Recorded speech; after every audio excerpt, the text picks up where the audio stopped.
So episode 3 came out of She-Hulk, and I want to talk about it. These episodes have slowly gotten better because the first episode was palatable, and episode 2 got slightly better. There were still some rough edges, but episode 3 has gotten a lot better. Not the best yet, because we're still got more episodes to go, but it's got me to laugh more, got me more engaged in the story. I didn't feel like the pacing was off, nothing like that. But I'll explain all that later. In the beginning of the episode, it shows Jen talking to Emil, the abomination, about what happened in that arena from Shang-Chi, where he was fighting Wong. And even he was saying this thing where that he didn't have control going there and that he could have left, but he decided to stay. Which is like, yeah, you could have escaped, but you didn't. Why? So that made me think, is he actually reforming? That's what I want to know. And that was cool. But then Jen talked to Juan about it to confirm it, and then he even said, yeah, he could have left. He could have come with me, having his meditation stuff in the sanctum or something like that.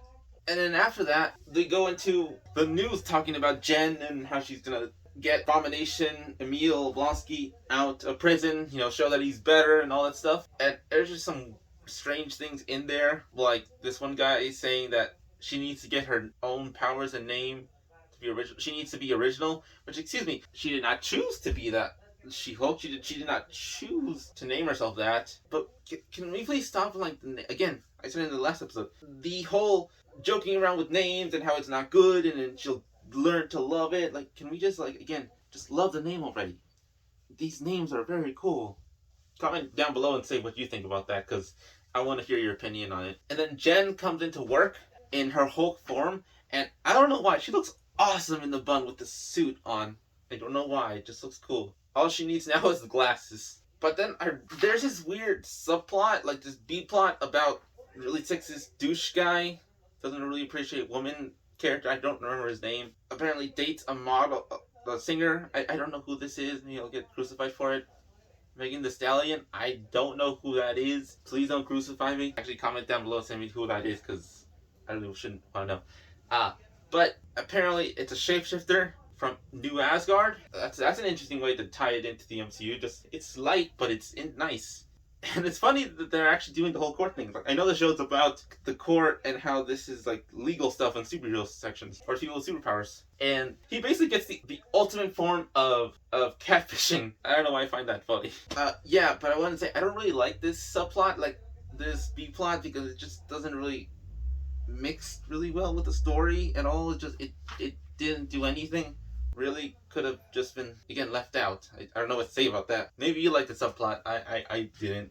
And again, Jen talks to Wong about the case, making sure that Emil was actually telling the truth, and that he went to the arena without his permission, but then could have escaped, but he didn't. That happens. And Wong agrees to testify about everything. But it's funny, again, seeing how he knows nothing about the legal court, or even just the laws that are in place. And then so Emil's trial gets brought up, to see if he's, can be released. And that's cool. I just gotta say, what is with this soulmate stuff? I don't know why, that just seems so weird to me. Like, I get it, they're making him more of a jokey character, but he was so serious in the first one. And maybe he fell in love like this way. I'm not judging anyone who does this, but I don't know, it just seems so strange with the abomination, literally a monster. Maybe that's what they found interesting.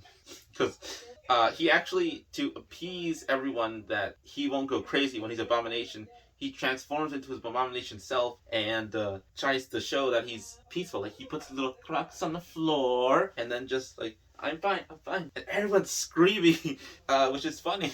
Like, if I wasn't there in person, I'd be screaming too, but because I'm not there and that doesn't exist. I have the hindsight of, watching the show. I don't feel that fear. But if he wasn't his appearance from the first Hulk film, oh yeah, that'd still be terrifying if I saw that grow. I still find that scarier than this one. Maybe that's why they made it more comic accurate too, saying that, trying to make him not look as terrifying too. But yeah, he transforms into Abomination. He does it very smoothly, which it was weird seeing the clothes rip off so smoothly. Like, the little pieces just came off. Like, was that meant to rip off? Just seemed so strange, because I always liked it when the Hulk's clothes, no matter what it is, will rip off so in pieces, you know what I mean? But he shows that he's normal even when in his abomination form. And then Wong again, but late, comes in to testify, saying that yes, I took him out and that I basically fought with him in an arena and he could have left but didn't, right? And he basically just kind of confessed that he literally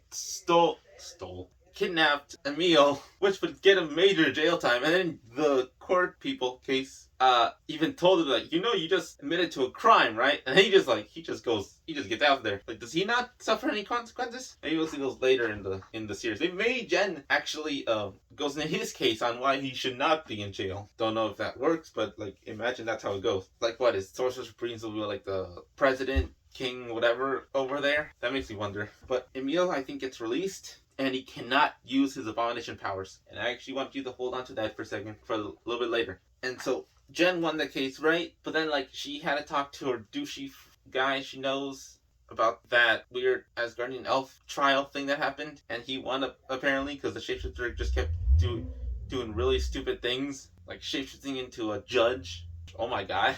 That's terrible. But she only gets like 60 days, which is interesting. That happens, and then because he won, he's like, why can't there be something to take away people's powers? And I'm like, Bruce hasn't made a prototype of an inhibitor of powers. And that makes you think, like, what? Are they going to create those now? Because they even say that after Emil's confirmed to be, out, he's going to wear an inhibitor collar. Which I'm like, did they already master the tech? Or was that already a thing? I need to know. Tell me. I need to know. All that happens, everyone's happy, and then Jen gets jumped, and she's terrified, right? Because she has no powers at the moment.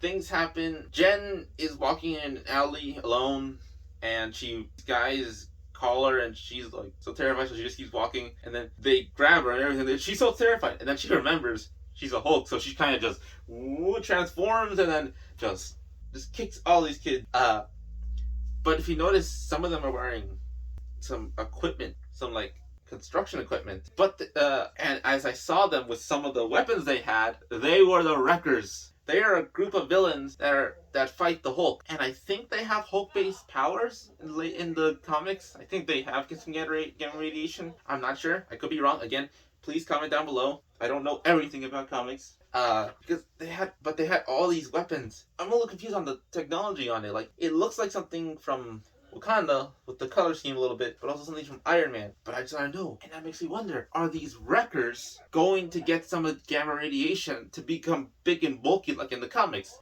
That makes me wonder that. And that's how it ends. Oh my god, again, these episodes are getting better and better the more I see them. I really like what they're doing now. Again, I actually feel happy watching it. This may be becoming my favorite MCU Disney Plus show. So what do you guys think about all this? With all the questions I've asked, what do you guys think about this episode? Please comment down below. And if you like this video, please don't forget to subscribe and hit that notification bell so you know when my next video comes out. God, these episodes are getting better. This has been Doodle White, and I'll see everyone in the next video.